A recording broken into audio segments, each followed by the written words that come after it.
Hello at-home learners. If you have been to the grocery store lately, you have seen that there are all kinds of pumpkins. Fall is here.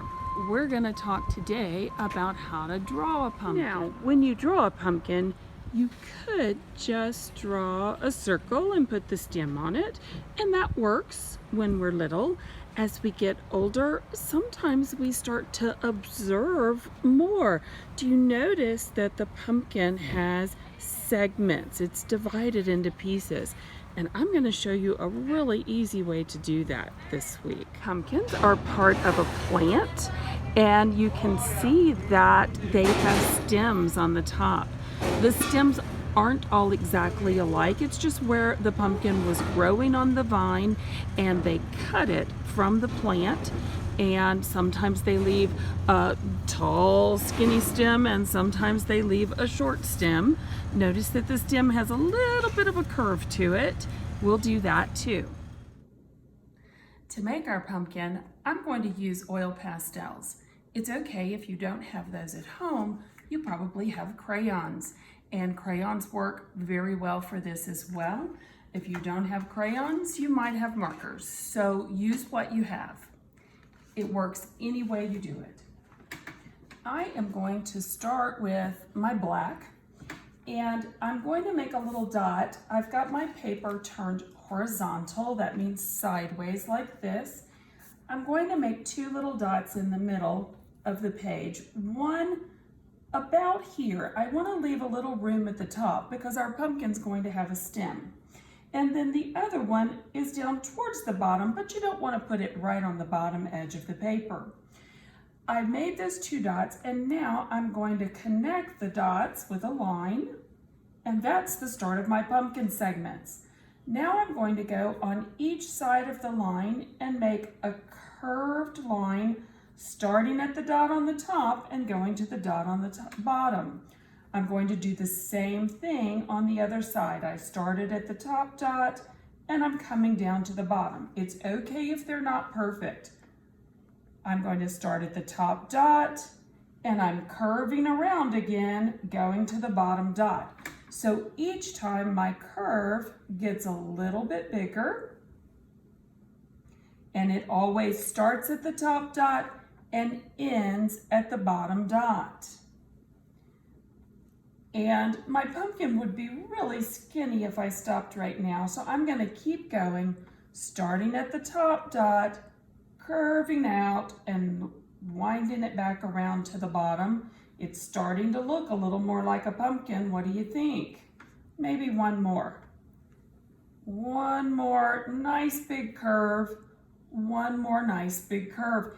And now we have a pumpkin that has segments just like this pumpkin's at the grocery store. We are ready to put in our stem for our pumpkin. I'm going to give a little bit of a curve to my line, just like the pumpkin stems we saw at the store. And I'm going to make another line just like that over on the other side of the pumpkin. I gave mine a nice little fat, short stem. I'm going to put an oval right at the top connecting those two. Does that look familiar? There's your stem, and remember how the ones at the store, you could see where they had cut it from the plant? There's the cut part up there. And now it's easy. Your pumpkin's done. You're ready to add color. So have some fun. You can add color with your oil pastels or with your crayons. You could even play with some watercolor and add some watercolor. Watercolor does something really fun. This paper is just typing paper and it's a little bit thin for watercolor, but I've already got some water in my colors. They're nice and soft. And so when I go over this, do you see that I can paint right over my black lines, and the oil pastel will actually push the paint away from the black, and it just fills in the orange part. Isn't that pretty? So you can have some fun adding some color to your pumpkin, whether you do it with oil pastels or with watercolor paints or whatever materials you have. Have fun making your pumpkin.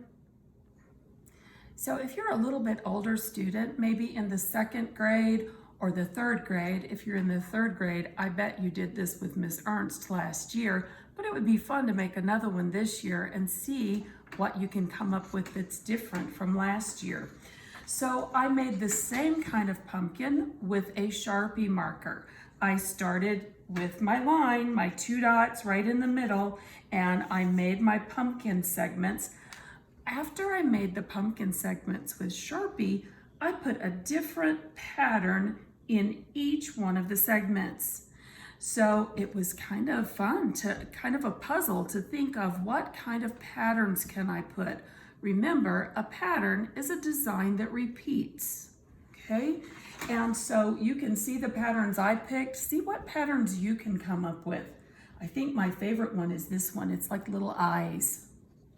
I thought that would be fun for Halloween. Once I've got my pumpkin made, I can use my crayon, my oil pastel. This is a little bit heavier paper, so I can even watercolor it and have it turn out really nice. With the Sharpie, I can just go right over it. Now, if you use a marker, a regular marker, it's going to bleed. It's going to mess up if you put the watercolor over it. So you really need Sharpie marker if you're going to do this.